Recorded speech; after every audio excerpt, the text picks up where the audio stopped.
ended. All right. Now, we are waiting. We are waiting because we know what normally happens right now. Dr. Allen is usually on at this time, and he has sent us his presentation. However, he's not in the country. He messaged us and told us, he said, Marcia, I'm trying my best to get home. I'm on the street wherever he is, whatever country he's in. I'm not going to give out that information. And he says, I am trying my best to get home. So, but he's prepared to give the presentation. So what I did, I created a segment while we wait on him.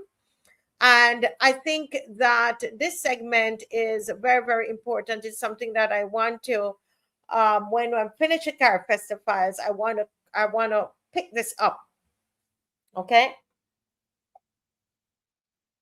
Excuse me. I want to continue this. I want to take this as a series, actually, because as I said at the top, of the show that while we might notice the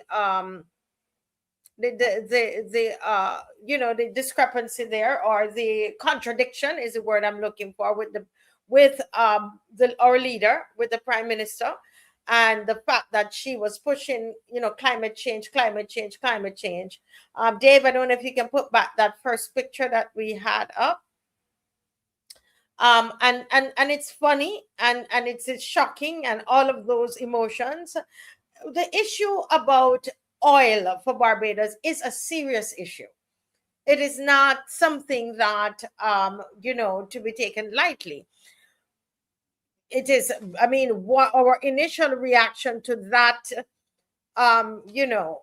contradiction, we have to comment on it. We comment on it because it's shocking. It's shocking. So we do comment on it. Okay. However, we still need to look at the seriousness of it. And we want to look at the history of oil in Barbados. Barbados was already an oil nation. How many of you know that Barbados has already been an oil nation? Anybody? Anybody? Okay, so we're gonna jump into the segment, right? So across Barbados, there is this discussion that is happening, and on my page, my Facebook page, yes, a lot of discussion is happening, which is good. There's a growing discussion about offshore oil exploration, right? And the possibility of future drilling. Many of you watching, you're on one side of the coin or the other, right? Some people believe that this oil represents opportunity. How many of you believe it represents opportunity? If that's you, give a thumbs up, right? Others believe it represents risk. Thumbs down for those who believe it represents risks. But before we can intelligently discuss the future, or whether it's an opportunity or a risk, I think it is important that we understand the past. Would you agree? And I must say that in doing this research today, I learned so much. I'm telling you, I don't know about you, but I learned so much from this show, preparing for the show, and I also learned from the other guests. Many Barbadians do not know this shocking truth, that Barbados has been producing oil for more than, wait for it, more than a century, more than 100 years old, more than 100 years. Oil is not new to Barbados. How many of you knew that Barbados had been producing oil for more than a century? More than 100 years. Yes. Oil is not new, right? So what we're looking at tonight is how did we get here? Okay, who came looking for oil? What did they find? And importantly, what lessons have we learned over those years? And in order to look at the history, we have to go at the beginning. We have to make up our minds and learn from history. And I want, this is not nice and juicy and all, all of these and gossipy, but it is very, very important, because when we are having a discussion, you can have an informed discussion, you can have an informed conversation. You are speaking facts, you're speaking with understanding, you're speaking from knowledge. So the oil, there's a picture that we have there, really, where you see the oil coming from the ground in Barbados, because Barbados sits on a unique geological formation in the Eastern Caribbean. And what I found out today, that this is unlike many Caribbean islands that are volcanic in origin. Barbados was formed differently. And actually we had a little thing we had done on the show a couple months ago. So over centuries, because Barbados was formed differently than the other Caribbean islands that are volcanic in origin, over centuries, natural oil seepages have appeared in certain parts of the island. Am I the only one who knows this? So long before you had modern drilling equipment arrived, right? People were reportedly, finding oil emerging from the earth. Did you all know that story? Did you all know that story? Look at the picture. Look at the pictures that we have on here. I think we have another one that's a landscape. I don't know if Dave can find that. There's a landscape one. The oil is pouring up from, look at this. So it is like this. This is just an example. Natural seepages of oil coming up.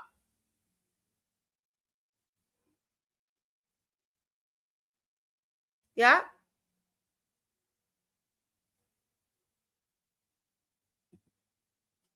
It's important for us to understand it, okay? Now, the records show that crude oil was actually collected from those shallow pits. And it was used for lubrication, waterproofing. They used to use it for, back in those days, medicinal purposes. Crude oil for medicinal purposes. I would love to know what medicinal purpose that might be. If you know, you can put it in the comment section. Lighting applications. Yes, makes sense. So oil in Barbados predates modern history. The modern industry, I'm sorry. Oil in Barbados predates modern industry. So all this talk about oil right now, we're talking about 1700s. That's when the natural seepages were observed, where the oil was collected from the shallow pits. So that's in the 1700s, people.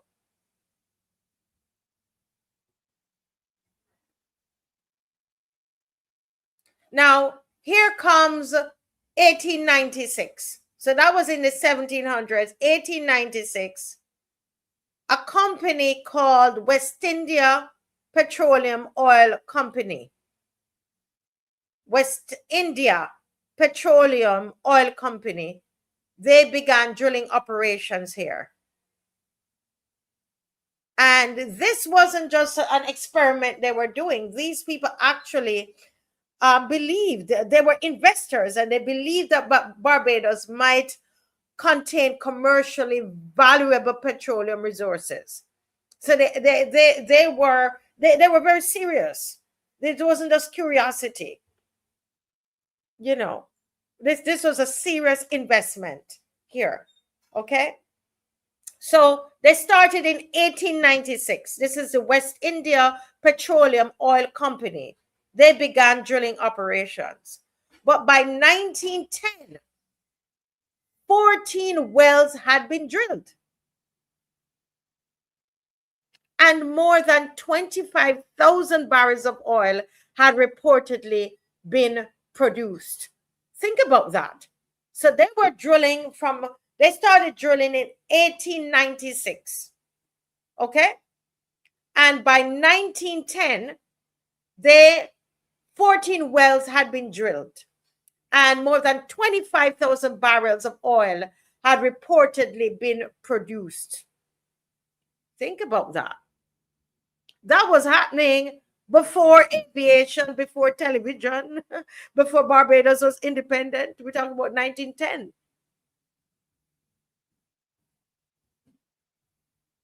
Anybody learn this in history school? Did anybody learn this history in school?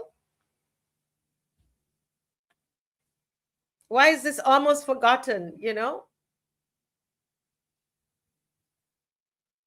So if you're remembering, 1896, okay? In 1896, I think that's the other graphic. No, Dave. 1896, the West India Petroleum Oil Company, they did the first mechanized drilling. 14 wells drilled and over 25,000 barrels produced by 1910. The big question is, was it worth it for this company? Was it worth it? 25,000 barrels sound impressive, right? Sound impressive? The question is, was it enough? Anybody out there want to answer that? Was it enough?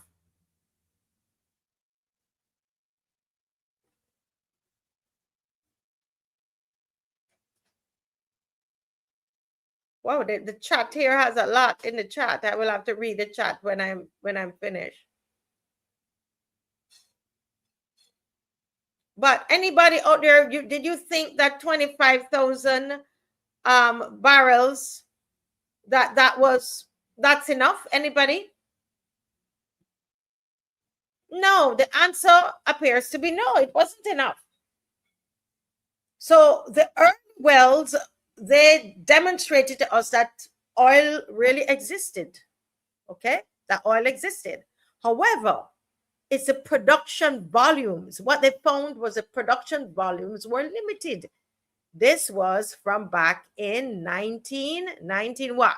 10. And so the industry struggled to become a major commercial success. They did several exploration efforts. They came and went. Companies arrived and companies left. In all that time, investors became interested, and then investors lost interest. Because, you know, if investors not making any money, they're going to lose interest. And so that pattern would define much of Barbados's oil history. This is how Barbados oil history began. There was hope,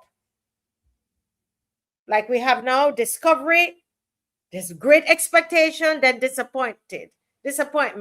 And it's repeated over and over. That's what I found in the history, our oil history.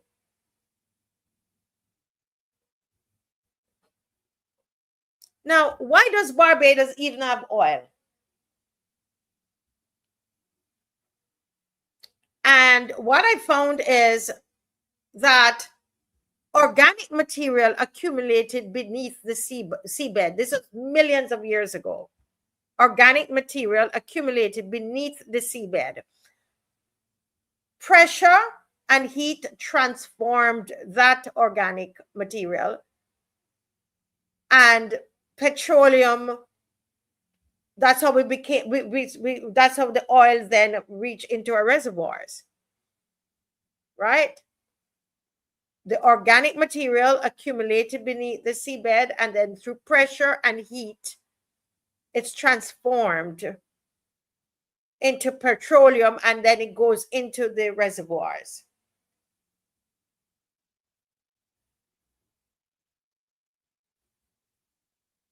Now, I found out today that Barbados possesses the ingredients necessary for what is called hydrocarbons.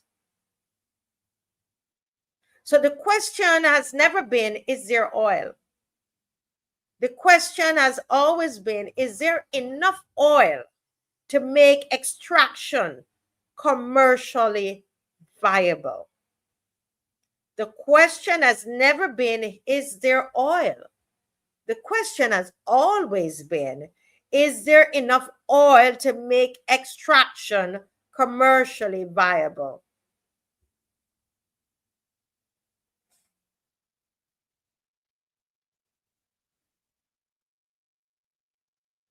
So if oil has been in Barbados for centuries, why has a large-scale production never occurred?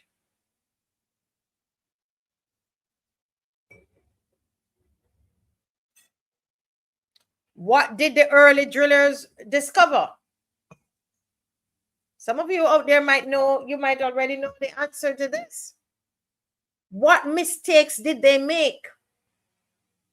Don't you think that that is important? What did government learn? And not just this government, the government before, all of these prime ministers, all of these governments before, what did they learn? Why did some companies leave? What made later companies return?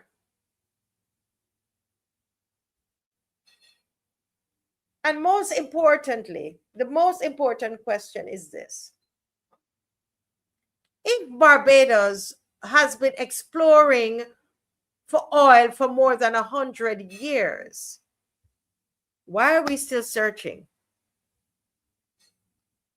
That's a question I came up with today after reading through all the material.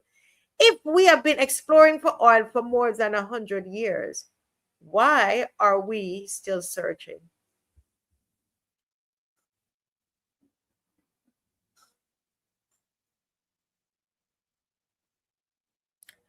Next week, we're going to talk about the first drillers. Who were the companies that came to Barbados? We want to look at that. Who financed them? How much money did they spend? What did they find? Those first drillers. Why did they walk away? We're going to go a little in depth about that. And what did they leave behind? There's a saying that says, and I wrote it down, let me read it for you. A people who do not understand the history beneath their feet may struggle to understand the future beneath their seas. A people who do not understand the history beneath their feet may struggle to understand the future beneath their seas. And so this is where I end this episode, but I say to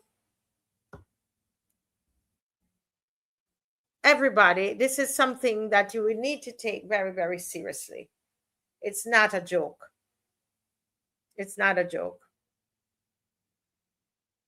Let me read some of your comments now. Pedro is saying that them searching, it seems they found and looking for drillers.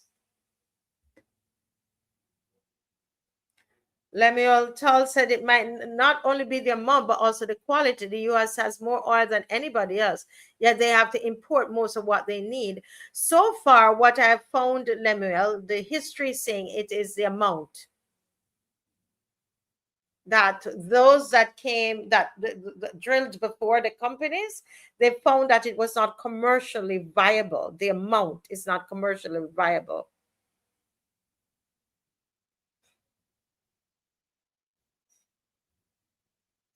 Tanisha says that the government is talking about these millions of barrels. Where would all this oil be coming from now? I hope this wouldn't be more waste of money.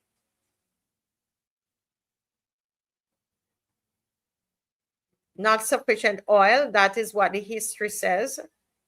They might be able to find more. I don't know, but they've been drilling, been going over 100 years. And that has been always what happens, that they believe it's not commercially viable. Oh, Sharon, you used to see it. You used to see it seeping out the clay. I would love to see that.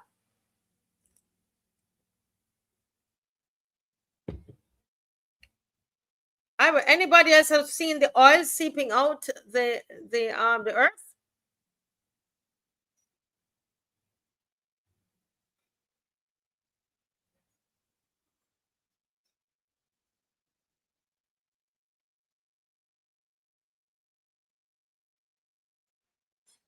Yes, Vaseline petroleum jelly. Yes.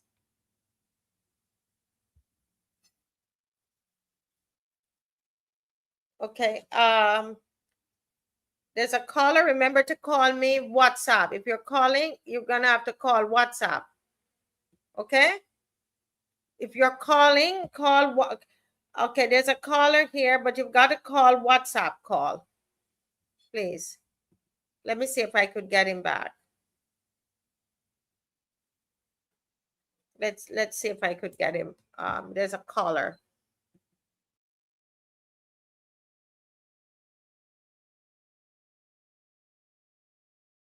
Yes, I'm back. Yes. Okay. Welcome. Good to hear you. I can give you a history of the oil. Yes. Go right ahead. I've also seen the oil. Yeah, I've seen the oil on a piece of land that I work oozing out of the ground. Yes, sir. Oozing out of the ground. Okay, turn off what you're listening to me on, because Andrew. But we want to hear you. So turn off the device that you're listening to me on. I can.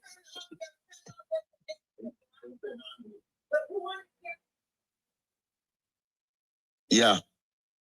I work land on Sturgeons. Yes, sir. Where the oil actually poured out of the ground and just run down. Mm-hmm. Some people call it green tar, but it's natural oil.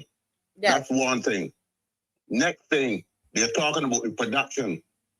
There was always a reason why the production of oil in Barbados never came to this thing. It isn't that it wasn't enough. It was a problem between Barbados and Trinidad. And they've always said the vein that Trinidad exploited was the vein from Barbados. We even had a problem for Barbadians fishermen to go to Trinidad and fish. And this was all an oil problem. Never was ever solved because everybody knew that it was not just only fish, but it was a big oil problem. Even the fact that we drill oil in Barbados and send it to Trinidad, it was refined by Trinidad and sold to the Yankees at a cheaper price than the Barbadians. Mm. All of these are the problems that we have with the oil in Barbados, because Barbados is always extorted by the other countries around it. So you're saying that because you're going offshore, because I spoke to somebody today and they were saying that it's going to be very difficult for Barbados to go offshore and not, get into another country, because we are so close to all the different countries. So you're saying that part of we was given one of the biggest oil sections in the world, and it was a problem with Trinidad for years. When Barbadians wanted to go to Trinidad and catch flying fish, it was a big problem. Barbados would remember this here, the flying fish problem. But it never was flying fish. It was flying oil. These are things that so complicated that nobody even wanted to discuss. But these are the realities of life in Barbados. Yes. Nobody wanted to discuss it. Yeah. It's back here again. And if you check, this is a situation where Trinidad is not even getting any oil at this point in time. Trinidad oil situation is drying up. Trinidad and Barbados always had a problem because of the offshore amount of sections that Barbados had, and Trinidad was always opposed to it. So Barbados actually had a stand background while Trinidad drill oil. Venezuela was now giving Trinidad oil because Trinidad oil is almost dried up. And in comes Mr. Trump and destroy the whole situation. That is the problem in the Caribbean. Okay. So tell me, then I'll probably call again and talk of it. But talk to the Barbadians and they'll tell you what the flying fish problem and the oil. Yeah, I was here with the flying fish, but I didn't realize it was also connected to oil. But let me ask you, go back to St. Andrew. You were saying that in your field. Yeah, Sturgeons. Sturgeons. Tell me about that. There's a well in Sturgeons that they block off.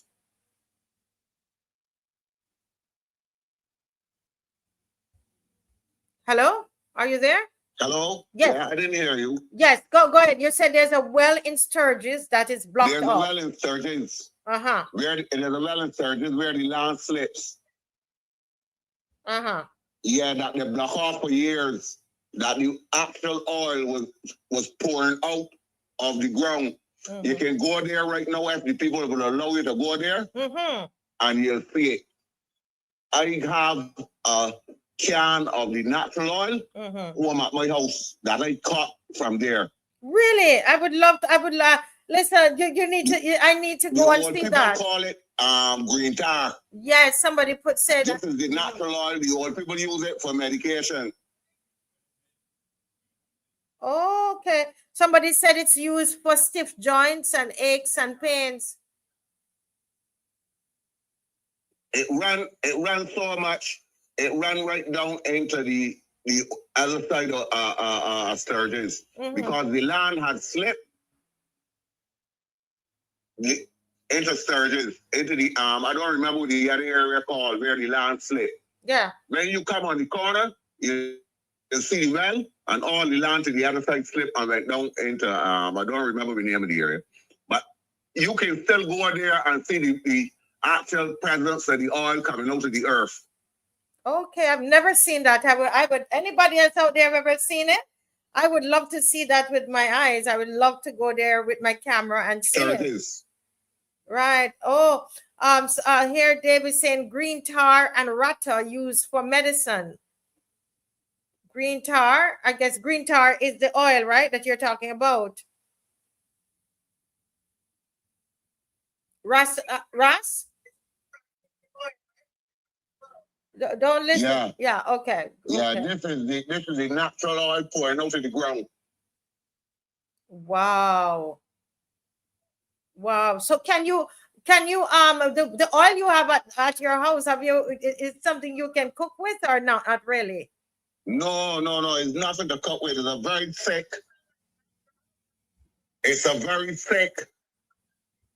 very thick oil.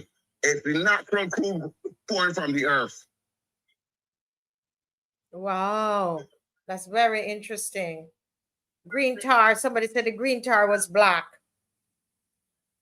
Yes, and they gave you for worms. It's not really black because it's oil. Yes. Yeah, and the old people rub the back and the legs.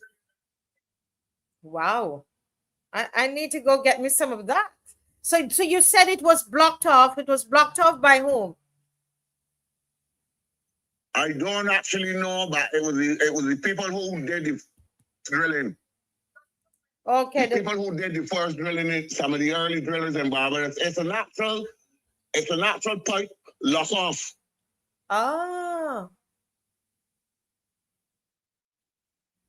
Oh, okay. Okay, and it's okay, so it's locked up. This is the well that most people thought was compromised in Barbados. It didn't produce. It was a compromise. Explain.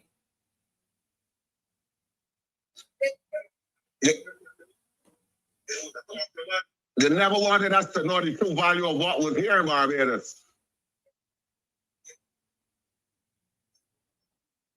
Who is they? And you're still listening to me because I'm hearing myself. The people who did the early drilling, they just shut it off. Oh, okay, interesting. And that's what you're alleging might have happened. It's not an allege because they came afterwards and instead of drilling in St. Andrew, They came years after, and rather than drilling in St. Andrew, they drill in St. Philip. If you check right now, you will see that most of the drilling is done in St. Philip and nothing in St. Andrew. But why then, if they lock it off, why wouldn't they go back there for it?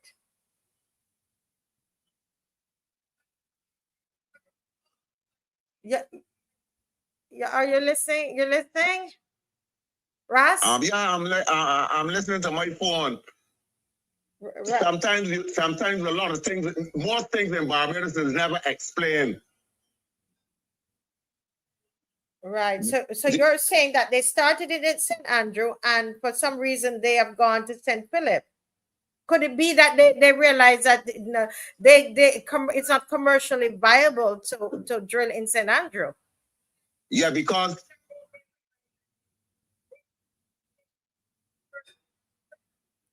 you're listening, and so there's a delay. If there's really oil that's coming out of the earth, that's the best place to drill.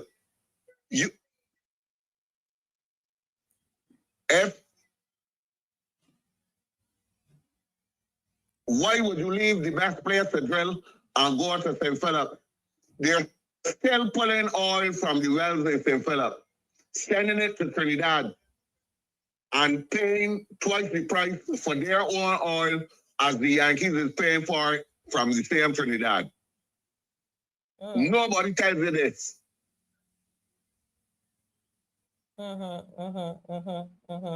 Okay. Well, caller, I mean, this is a lot for me to go and do some more research on. I will call you. I'm going to give you a call for sure to see if we could. I want to be able to see where the oil is coming out of the ground. I want to see it for myself. And I think this is why we can get together and we can get on the spot, I'll take you and show you where the well is. Yes, sir. I would love to see it. I would love to see it. I've never seen anything like that. I've just seen it in pictures, but I would like to see it in real life. Thank you very much for your call. Very informative.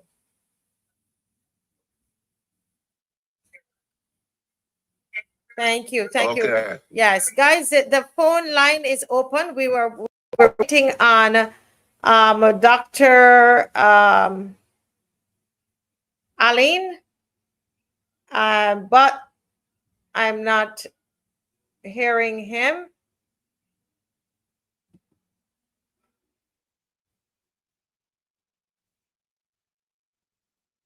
Okay. So I think he probably did not get to where he needed to go on time. So the phone line is open. You can it's good because we haven't been able to do a lot of calling in a long time. So this is good for you to call in, and let me read some of your comments.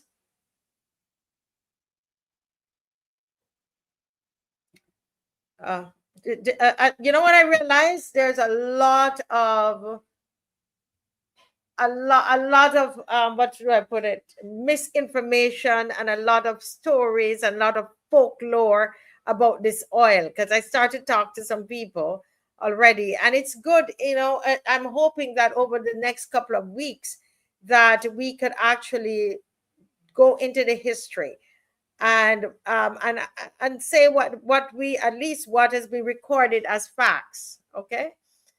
And let's talk about the history and not just the hearsay. Yes. Good night, caller.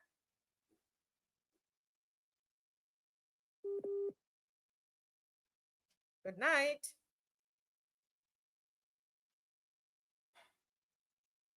Okay.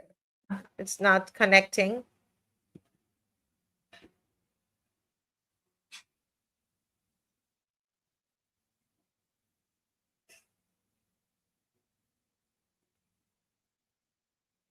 Yes.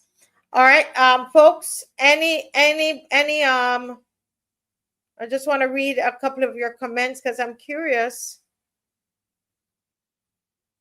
Annette Brewster says Trinidad oil turned their beaches black because of the oil. Good night, caller. Welcome to the Marcia Week show. Wow, there. Don't. Am I on speaker? There's a noise. There's a noise. Take. Good night. Yes. Good night. Thank you. Thank you so Good much. night, Marcia Weekes and all of the loyal opposition. Good night. What's on your mind? What's on my mind? No, we had this discover all, which was everything. We should be up to date when it comes to all know, which is based on energy. Mm-hmm. And another thing, we gonna get more serious on producing more, because I feel that the electricity price will able to go down. Also, the water is based on free electricity, so the water bills and the electricity bills will be running more cheaper.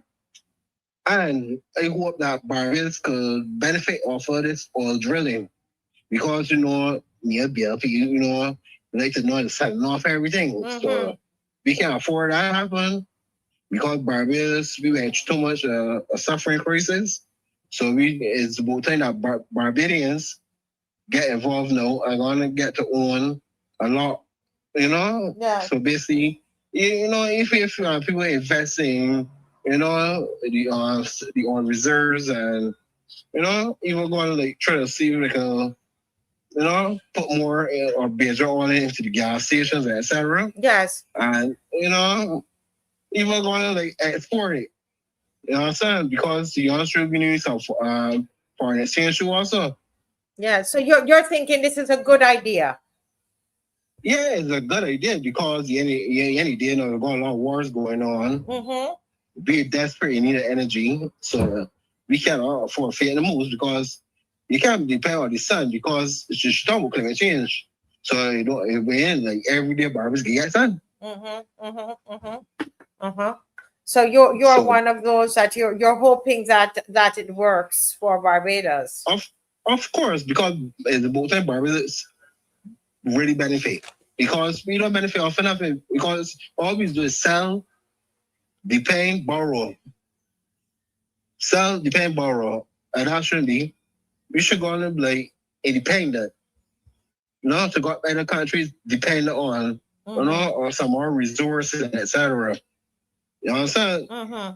Because that's be a whole, the way it's supposed to be got our bar. You had the roots of that. People should look at the Barbados, not look at the Barbados. Yeah. So you believe it's good. Well, thank you so much, caller. Thank you for calling. My name is Troy Hall. Blessings to everyone. Good night, Teroni. All right. God bless you. Bye-bye. Yeah. Yes. Lemuel Tull is saying did not just drop out of the sky. Barbados National Oil Company. Okay.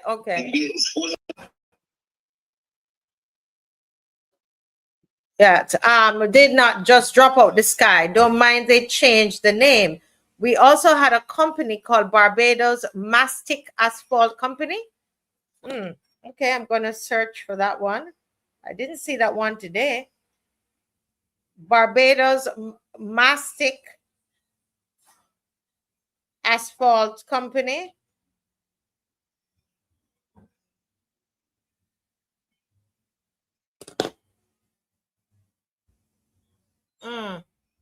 So guys, the phone line is open, and call in. Do you have any stories about oil in Barbados? Have you seen it?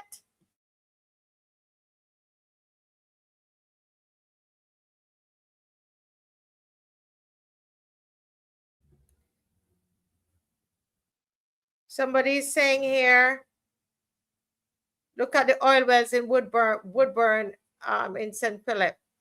Okay, this person said this oil can be found at the foot of White Hill and Trial Path. Can you call me and talk to me about that? Why anybody else can confirm this? White Hill, where's White Hill? Trial Path, where's that? Where is White Hill? Please pardon my ignorance. Which parish is that? St. Philip?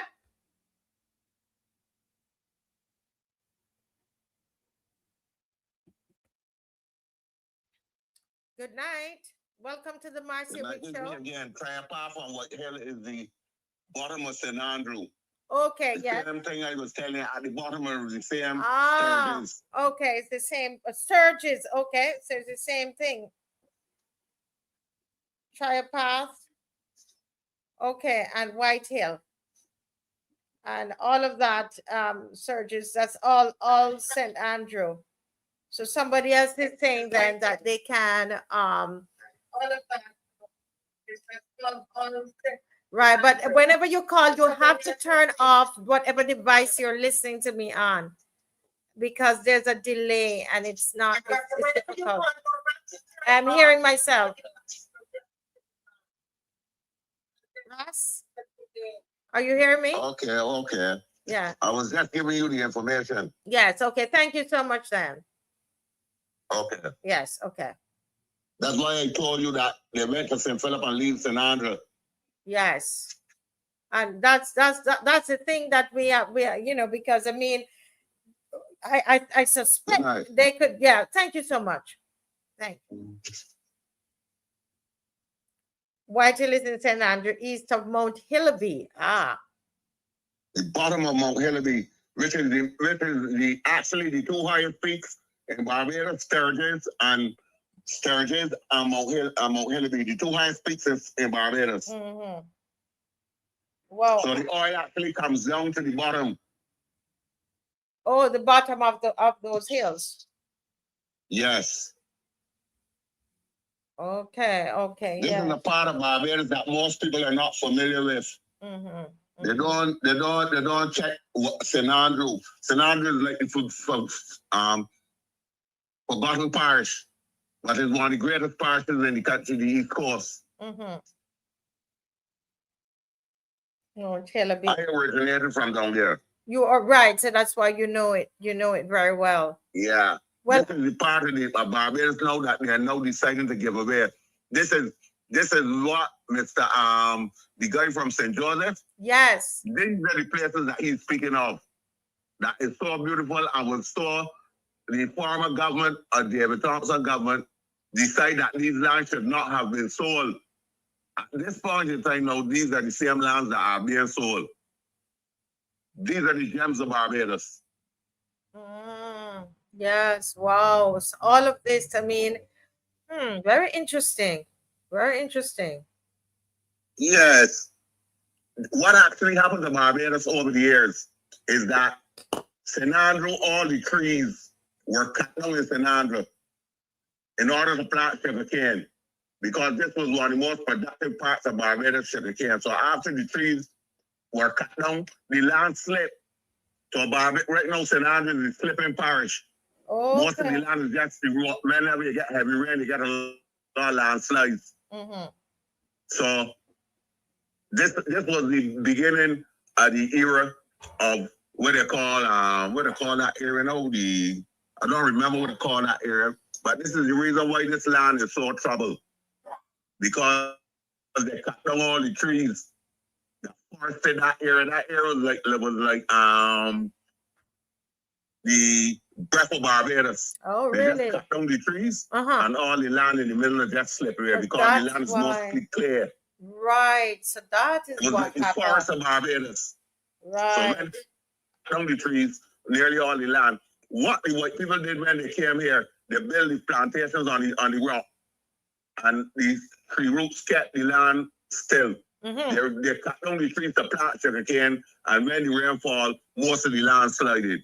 Nobody ever checked for it afterwards. It went into like steep gullies and cliffs. So this is the problem that we get in now. St. Andrews always be the problem that people talk of. Right. Okay. Very interesting. They call it, I don't remember what it is they call it. They call it the Is it Scotland District? Scotland District, that's the right name. Yeah. It's almost 2/3 of Barbados. I mean 1/3 of Barbados or even more. It goes in part of St. Peter, St. Andrew, St. Joseph, St. John. And the land had slipped to such a degree that you got some very, very deep crevices in the land. because of removing the old trees that kept the land firm. But so now they're going in, putting in what they call them baskets in order to run off the water. Yes, the Gabions. Gabions, right. It's such a strange land that it's clear and it's the normal land. So the water actually is caught in the clear and the land above. So when you move the top, you find actually lakes of water underneath the normal land. So you're telling me that nobody talk about this. Yeah, but so Russ, what you're saying is this is very interesting. I don't know what it means because I'm just hearing it, and I know some of you know this already. So part of my ignorance, but you're saying that and others that this is one of the places where you saw the oil coming up out of the ground. Exactly. And one of the richest parts in the land. Wow. And isn't this where the Chinese, where they're doing a lot of exactly work? This is and we're doing a bridge and everything collapsed. Isn't that interesting to you all that this is the same place? Yeah, because what actually happening is that they're bringing people to Barbados to do things that they don't know the history of the actual country. So a lot of the things that these people are doing, they too are ignorant to a lot of what's going on. We are a people that do not believe in our people. Barbados used to talk about punching above the weight. That's when the average Bajan was doing the work. Mm-hmm. We actually build things, doors and chairs and furniture and send them to Trinidad. And enough of the workers never got the money back. Now they're saying that the Bajan workers are no good, and Trinidad is sending doors to Barbados that when the rainfall, the doors drop to pieces. We don't ever be grateful for what we have. That's one of the big problems in Barbados. We always on the grid our own, but then we take things from other people that is inferior and skin our face and smile and say it's great. Mm-hmm. That's the problem in Barbados. We got a problem with hatred among one another. For ourselves. Well, the truth of the matter is, I mean, if this if this can benefit Barbados, I believe that we need to take it very seriously, and this is where having a can I tell you something? Yes. I just want to tell you a small thing before you go. Mm-hmm. Ribisco is a Barbadian entity that was great to Barbados. Central Foundry was a Barbadian entity that was bought by Trinidad. The dry dock was one of the greatest entities in Barbados. Before anybody else in the Caribbean had a dry dock, Barbados had a dry dock. Yes, that's true. Mm-hmm. Trawler fishing in the Caribbean, we were the actual cornerstone of fishing in the Caribbean. When we had a good couple of trawlers, and we used to do all the fishing in the Caribbean. This was an initiative by Albar and George Ferguson.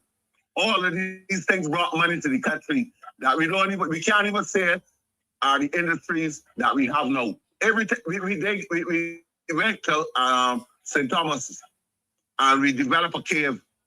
Not even that we invest thousands of millions of dollars in is not an entity, a Barbadian entity at this point in time. So when you see Barbados scrambling for this and that, it isn't that we were not great craftsmen of our fate. We were.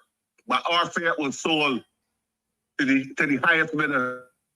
So now we are just catching our royal ass in order to find things to do. Not that we weren't good. Yes. We were the best. Yes. That's why they can say that Barbados punch above his weight. Right now we are begging above our weight. We're begging, yeah. Well, caller, have a nice night. Yes, thank you. I appreciate your contribution, and I will call you off air to see how I can get to this place. Thank you. Thank you, and have a nice night. Yes, sir. A pleasure. Thank you. Wow, I'm telling you, I am like a sponge, you all. I am so all in. I'm reading my WhatsApp. I'm reading my WhatsApp, and I'm seeing some calls. I'm going to call back. I see that Dr. Hines called. Dr. Hines, I'm bringing you back. Your phone should be ringing now, Dr. Hines, if you're watching. Hello? Good night, Dr. Hines. Can you turn off your device, please? Okay. So we can have our conversation live. Yes, ma'am. It's off. Yes, sir. Yes, sir. It's oh my goodness, we are learning so much tonight. Well, I for sure. I'm telling you, this is an educational session for me. Now, sir, thank you for sending Mr. Maurice Gaskin. Maurice Gaskin to us. I was going to be cheeky. I was going to call him Mr. Rodet man. But he was so very good. He was so good. Thank you so much. But I suspect you want to make a contribution concerning this. We're doing the history of oil in Barbados. You have anything you want to contribute to that? Yes. First, I want to congratulate that call you had before. He taught me a new phrase. He said we are begging above our weight. You know, I found that so funny because we are, and when the term "we punching above our weight," I first heard that was voiced by Kofi Annan. I think it was. Kofi Annan, he was Secretary General of the UN. Yes. And he said that on the, I think, who was Prime Minister then? Erskine Sandford. But he was talking about where the country was going and the things we are doing. And that was on the Erskine Sandford, you know? And people thought we punched above our weight. We're not punching above our weight now. That is nothing that we can attribute to this current government. So we can attribute what the guy said. We are begging above our weight. But anyway, let's get to the oil issue. This oil issue is rather confusing to me because we been for the last couple of years been punching clean energy. Yes. And we have at the center of our economic earnings, tourism. Yeah. And everywhere they have drilled oil all over the world, it's a very dirty job. And the place becomes very dirty. You get oil spills, all types of dirty work. You don't have beautiful beaches and drilling oil. The two don't go together. So you don't understand why we are pushing drilling oil offshore, and we are also want to push tourism. The two don't add up. You can have a tourist destination and oil drilling. I don't know if you understand what I'm saying. Yeah, I understand. I'm listening to you. Right. So the whole thing have been confused. Especially because we're drilling offshore. Yeah. And the people who have gone before recognize that to drill the oil in Trinidad is much easier than drilling it here. Oh, you remember it runs parallel, you know. Oil go down to a level. And they have found that the oil that you find here runs right back to Trinidad. So the people before left and went to Trinidad. Yes. So they don't know what these people expect to find now. They can find beer empty. So you're thinking that the wells are empty. But before we move on, we go there about whether you believe anything is in the wells. This, you mean you can have tourism with oil drilling. It's just that it might be a different type of tourism. You know, right now we we boast in Barbados about the beaches, which they're just so beautiful, right? So could it be that we might have to sell a different tourism product? You understand what I'm saying? With black beaches, they're not going to be pretty and golden anymore. Not after oil spill. Because we building a lot of hotels on the beach. There got to be a reason we're doing that. Yeah. It'll be interesting to find a place, because Trinidad has, they do tourism as well, not the same kind of brand as Barbados, right? Guyana does as well, nowhere like Barbados, and that's a reason. There's a reason for it. In fact, when you go to Guyana, I mean, the beaches, they're beautiful, but the sand is brown, and the water look brown. In fact, they call it Coca-Cola water. They call it Coca-Cola, So I think that we will have to find out what the risks are, and if we, what can be put in place, because there are people, Dr. Hines, who believe that it might help Barbados to clear its debts if we can commercially, find if we can drill if we can find enough barrels, to make sense commercially, it might help our economy. Well, help our economy, my foot. Listen, our dollar is stronger than the Trinidadian dollar, and they had more oil than John Rebo. They had it for years. You probably born and find oil in Trinidad.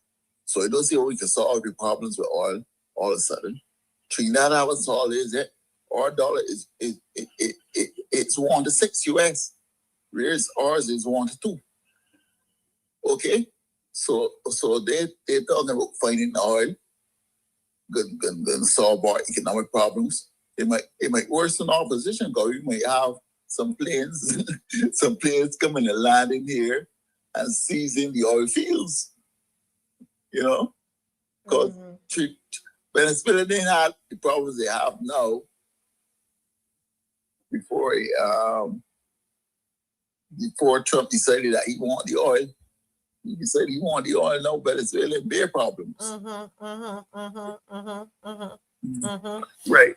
And Guyana, Forrest Burnett had to tell them, see that oil and leave it alone here. But they're going after it, and now they're in problems with Venezuela. Yeah. Trump want to move to Guyana, want send some planes down in Guyana and control there. But let's get back to what you were saying now about, you think, because I kind of stopped you in your thoughts, that you think that the wells here are that they're empty. Why do you say that?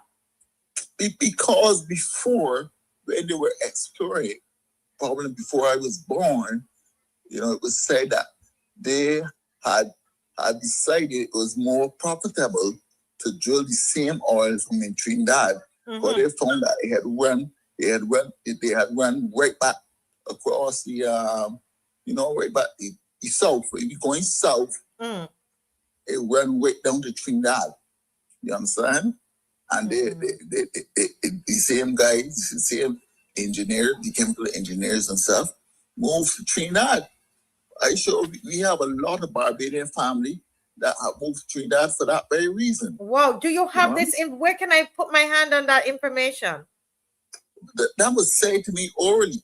Orally, okay. But, I don't have, I didn't go in the archives and I read it. But it was, and if you speak to a lot of Barbadians, they would tell you that. That they were exploring oil in Barbados, in Turner's Hall and those areas. And they found that when you drill, and what you call them, the geologists will tell you that it was the same oil ran straight back to Trinidad. And it's profitable to drill it in Trinidad, Kuwait had established oil fields. You know, it's simply the same problem that Iraq had with Kuwait. Kuwait was drilling oil and selling to Americans, but they found that it came from beneath Iraq. So Saddam Hussein invaded Kuwait because, as far as he's concerned, it was their oil. You understand? So Trinidad drilling oil that runs, well, it can't say belongs to Barbados. It's so have to dig a well, you know. It doesn't matter where it come from. You dig a well, you go down, you suck it. You understand? But, you know, in the past, they found that. I think that by now, if the last guy said that Trinidad find it very difficult to drill oil, the wells are drying up. Well, if they run from Barbados down to Trinidad, well, they're going to be drying up here in Barbados as well. So interesting. Don't know. It's interesting. I mean, I don't know. You know, we're discussing here without any, as you said, that was an oral story that was told to you orally. I would love to be able to substantiate that, where what you're saying, that the oil was going into Trinidad. I think that the caller Ross before kind of alluded to something like that, which is why there's always been a challenge issue between Trinidad, he's saying, and Barbados. I wrote that down, Doc, and I'm going to see if we can find some documentation on that.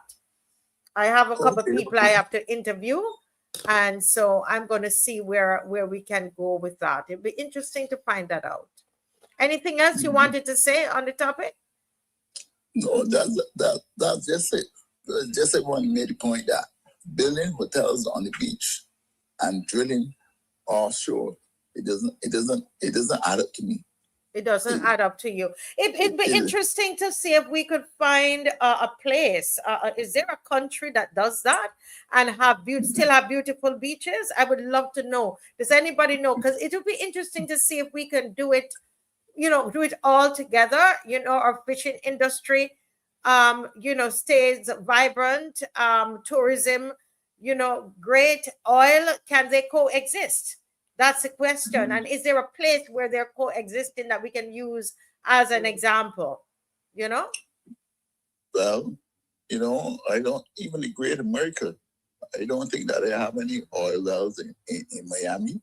The beaches, their beautiful beaches are in Miami. I don't think they explore any oil wells down in Miami. Yes. Okay. But it's just very interesting. I wonder if you ever thought about it. Yes. Are we promoting tourism industry and beautiful beaches? Because that's about 50% of the reason people come here. They love the idea of going to the beaches in Barbados. Almost every ad you see advertising Barbados, people allude to the beautiful beaches. But you can't have that mixed with. You don't think so? It'd be interesting, Doc, if we find a country that is able to do it. I'm open to trying to find, at least see if that country exists, where they could coexist, tourism, oil, fishing industry, all coexist. If anybody knows any country out there, and when we say tourism, we're talking about the way of Barbados' brand of tourism, okay? Because Trinidad has tourism, but it's not the same brand as Barbados. Would you agree, Doc? Well, yeah. Both, as you said, both Trinidad and Guyana, they got tourism, and you go over to Trinidad, the Hilton is not on the beach. It is here. The Hilton is in town. And it's a beautiful building. And I would recommend anyone going to Trinidad to stay at the Hilton, but that's not their brand. Their brand is more conference tourism and that sort of stuff, Yeah. Whereas people come here so they can take off their shoes and take a walk on the beach, that sort of stuff. But we have a brand that the bitches are mixing before a product. Yes, it'll be interesting to know. Thank you, Doc. Appreciate your call. Okay, then. Thank you. Okay. Okay. Bye. Bye-bye. Very interesting callers tonight, guys. Very interesting. I see here there was a caller, and I'm gonna call because we only have the one line. So Miss Kathy, listen out. I'm calling you now if you're watching. Your phone is ringing, and it is the Marcia Weekes show that is calling you. I know you wanted to make a contribution, so I'm calling you back. Are you hearing? Are you watching the show? Kathy, my namesake? No? She's probably watching the show and not hearing her phone ring. Oh, okay, got you. Good night. Good night. I realized you were calling. Yes. Yes. Welcome to the Marcia Weekes show. Thank you. Good night. Yes. About the oil tour, whatever it is that we have here, there seem to be many I don't want the names they're called it's called by, because I remember somebody's talking about it from in the area of St. John, and it has the color of the earth dark, but they were calling it something else. But I remember coming along and hearing my parents talking about the green tar and how they treat different ailments and stuff. And I think I've heard persons actually taking it. But when you say taking, you mean orally? Yes. Yeah, but it's in a large quantity. It is a small amount. So they had however they did their research, that is what I heard. Yes, but somebody, I think Dave says he used to get green tar and another thing, tartar. Charcoal or casserole. Right, for worms that they used to give it to the children. Correct. So we will need to have some manner of research on the different substances to see exactly what it is. But I have a question.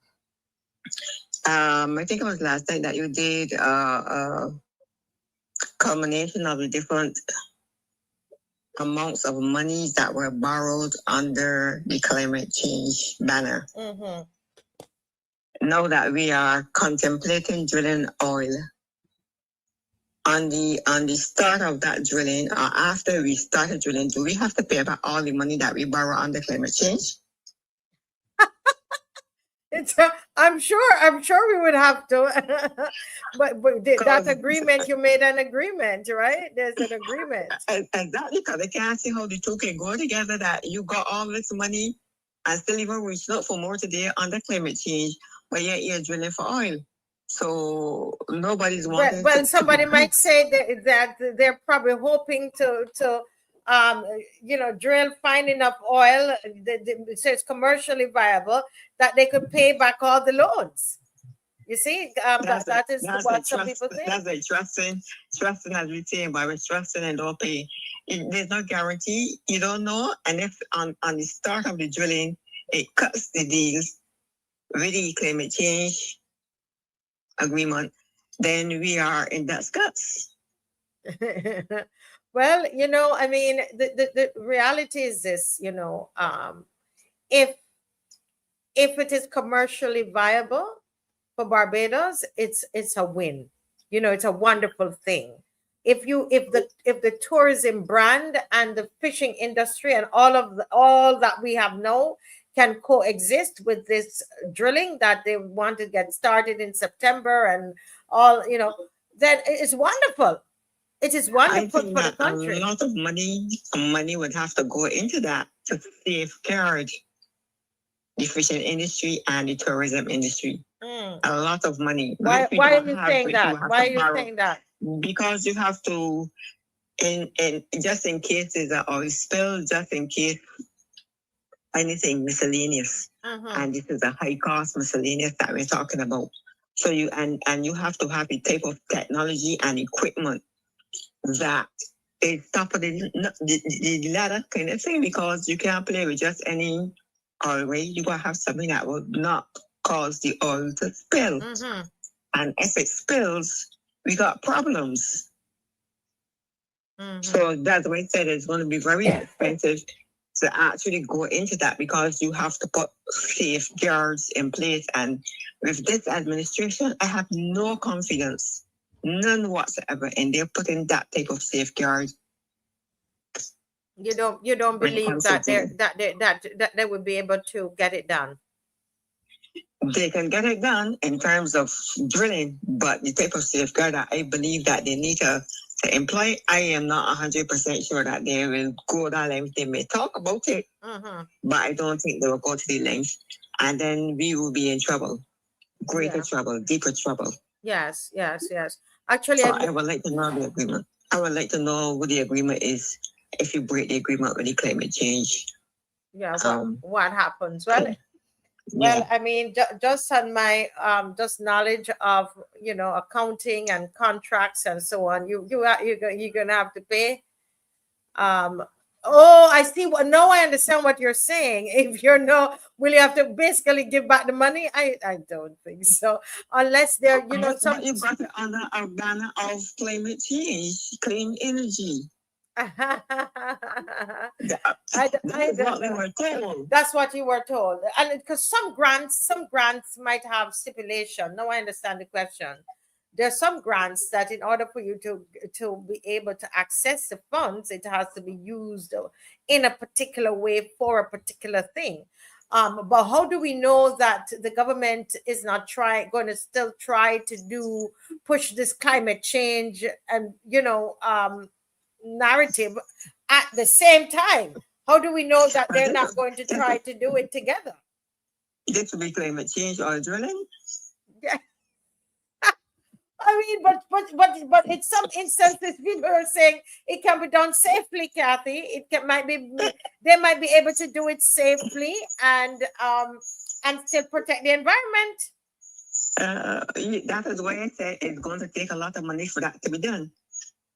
For that, okay, okay, got your point. Point taken. Which means that we're going to have to borrow more money, or we got a lot stored away that we know about that we can invest. Yeah. I just see it as another hope, another day from that all the wastage.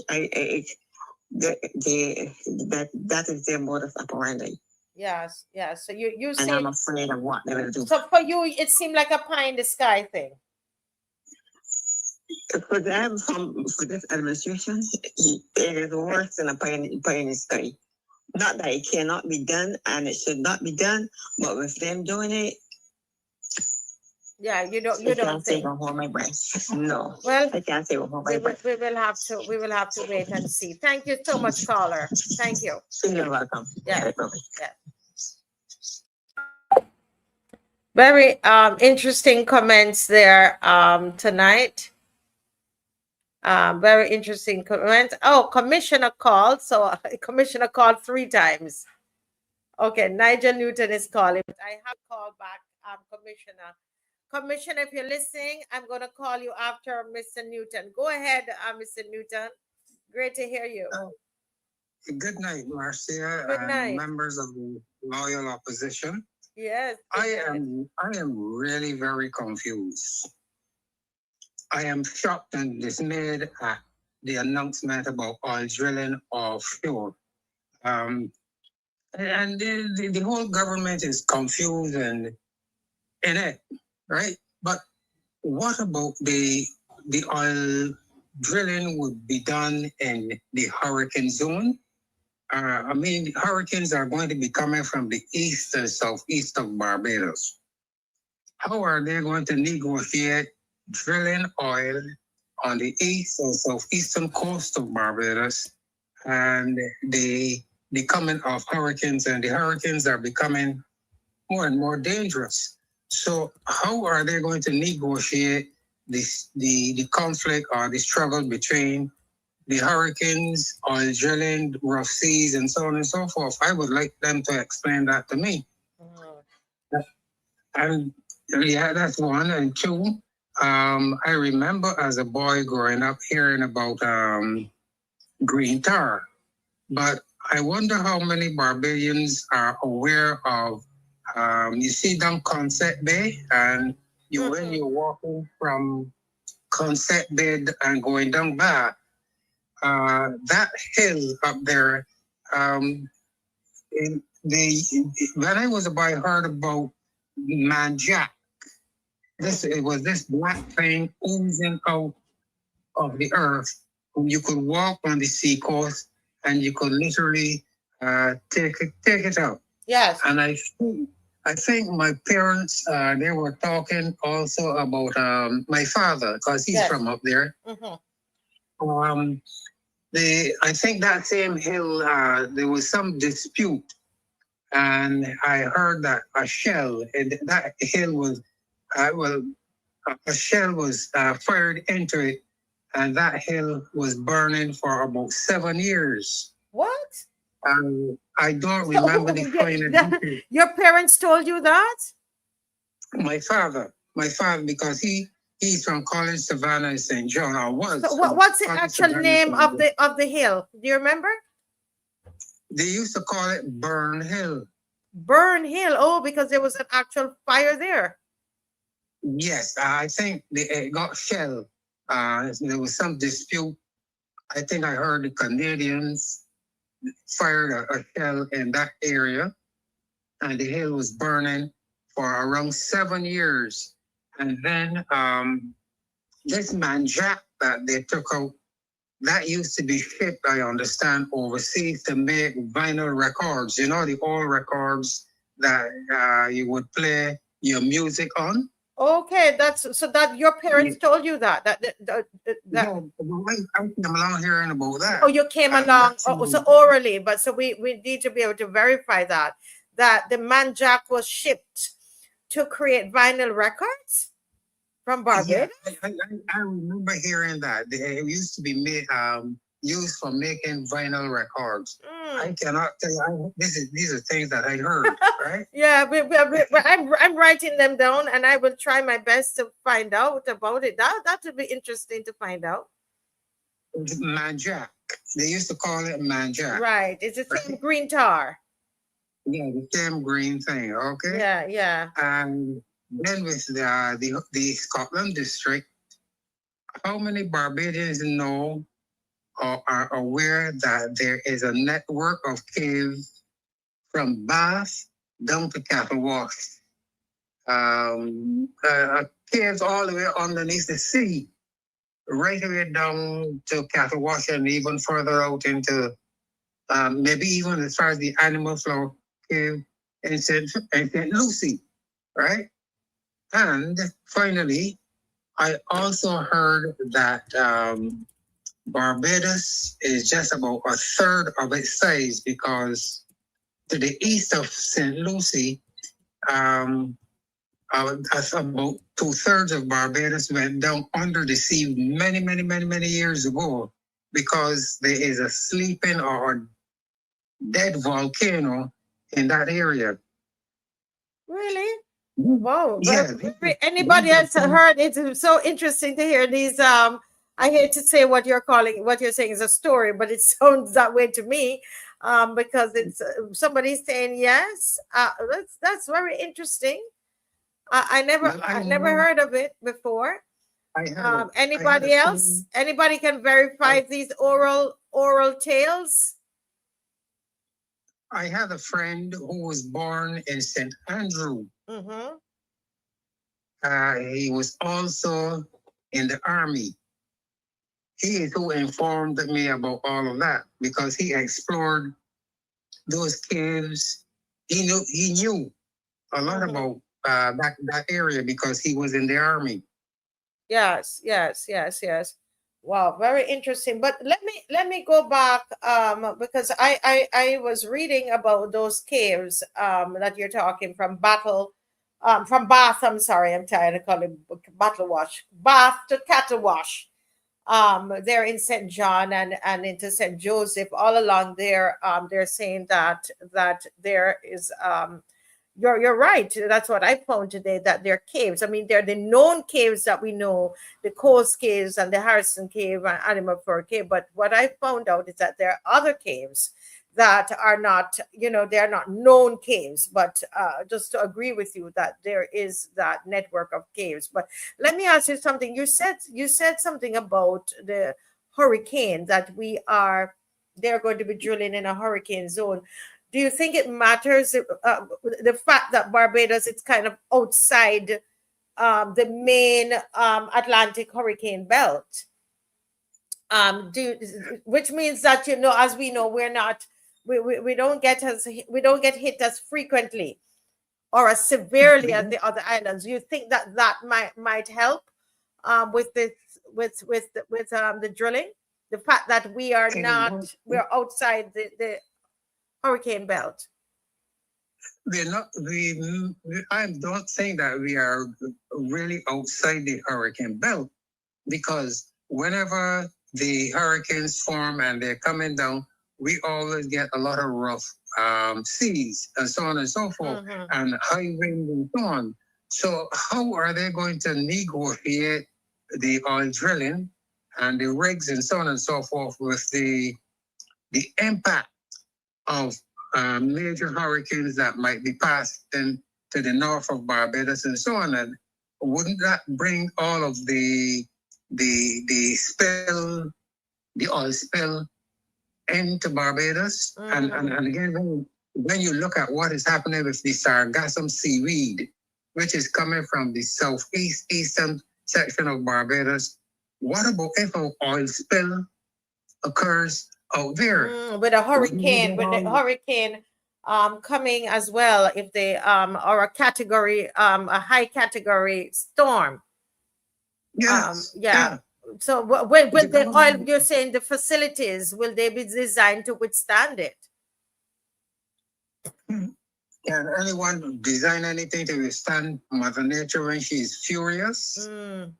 Yeah, but I'm curious to know, though. I mean, we're just chatting here whether other countries, what do they do? In terms of hurricanes and storms, because I'm sure that drilling must be occurring in places that experience hurricanes and storms. Could a major storm, and what do they do when there's a major storm threatening the drilling operations offshore? What happens? Well, we don't know, but Barbados is such a beautiful island, depending on tourism. We already doing major damage to the sea coast with all these high-rise hotels and so on and so forth. Now you're going to be adding drilling for oil, and the possibility of oil spill. What is going to happen to our tourism industry? Yeah. What is going to happen to us? It's an interesting topic to look into about these hurricanes. I'm seeing here actually that Hurricane Camille destroyed multiple offshore oil platforms in the Gulf of Mexico. You're raising a very valid point. However, there are some other places though that they're saying that they've developed modern rigs that are able to withstand extreme weather.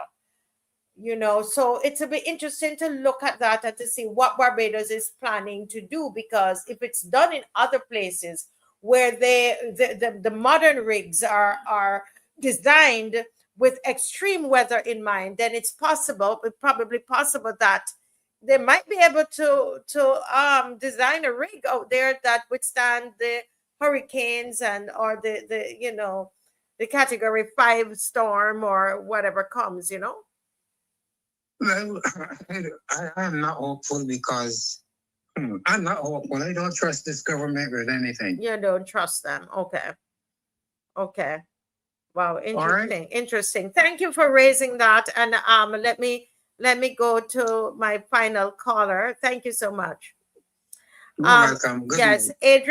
Adrian is asking. Yes, they said that the oil was found on White Hill. I have that in my notes. Yeah, I'm learning as everybody else is too. Yeah. Interesting. Let me get my final caller here. I don't know if I should call the commissioner be the final caller, you know, because commissioner gonna keep me here too long. Commissioner, I'm gonna call you, but I don't keep me too long. Okay, commissioner, your phone is ringing.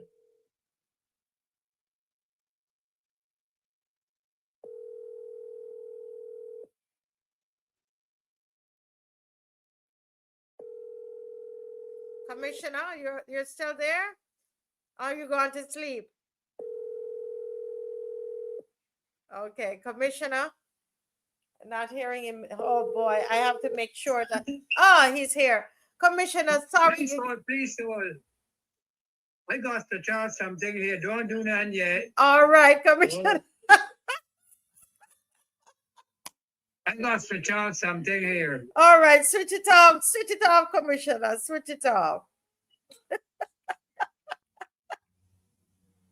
Take a got it now? Yes. Go right ahead.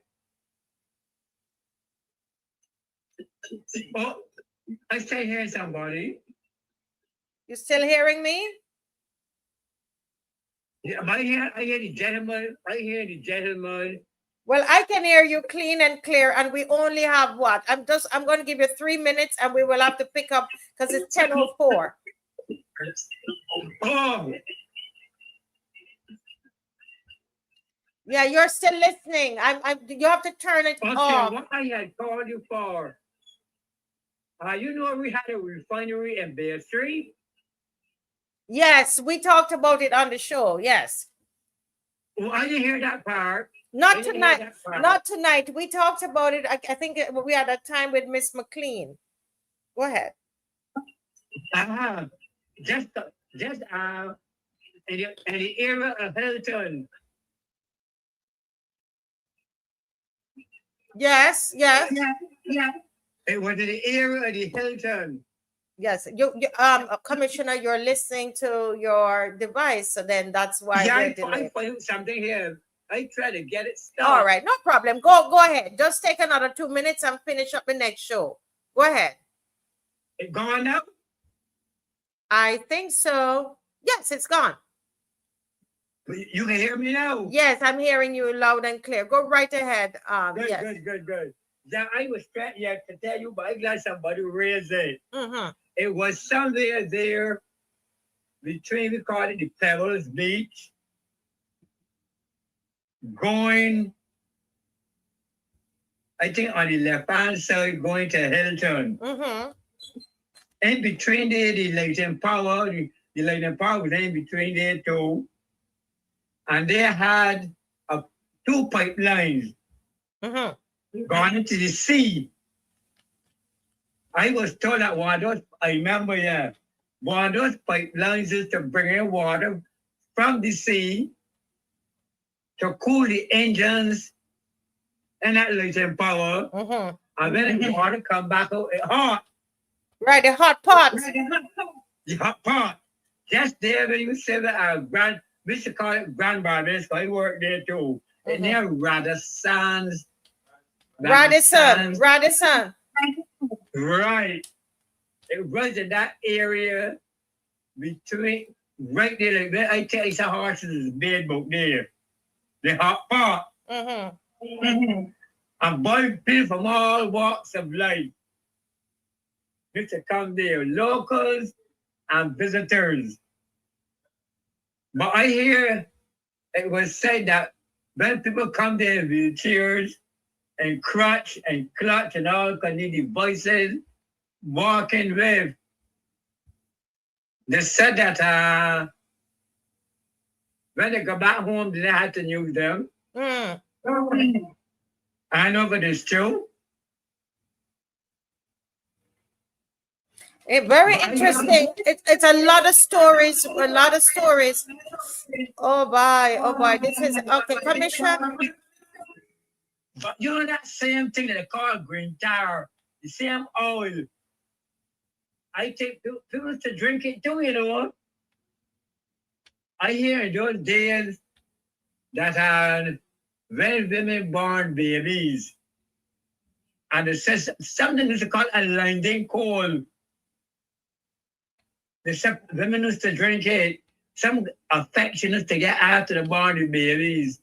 This is called the catch a landing call. Lightning call, yes. Yeah, this. I want now. They say they used to drink it. Probably, I know, but probably the gentleman there, I know, I think that David, you know. Yes. He would never tell you about it. Yes, yes. Yeah. Interesting. He would tell you about it. A few more people, probably my age or over, will tell you about it. Yes, yes, yes, yes.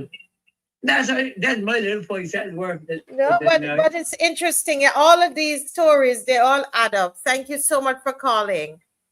Yes. Okay. God bless. I think in that same area. Yes.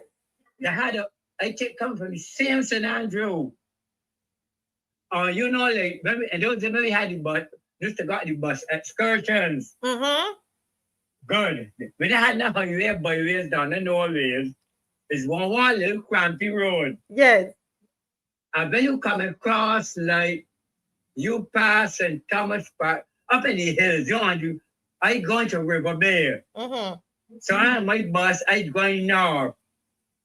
So when I look to the west, the east, the right hand side of the road, up in them hills, it's a set of pipeline. Uh-huh. It was coming from that same St. Andrew. Okay. A silver pipeline. I think it started from there, eh? But anyhow, the time that they find natural gas in that same St. Andrew, that same area. St. Andrew. Mm-hmm. Yeah, and that gas follow come right up. But now they're no more the old time road. Then they got houses up in there. Then you got trees. You don't see nothing now. But them fellas will tell about that natural gas that used to come from down that same area.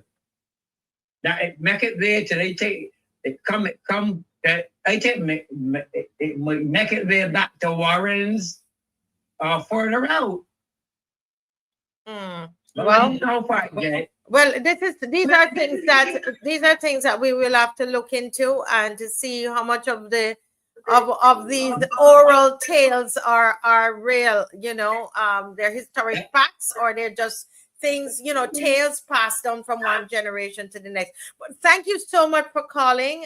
We really appreciate it. Thank you so much, Commissioner. Yeah, okay, enjoy then. Yes, God bless you.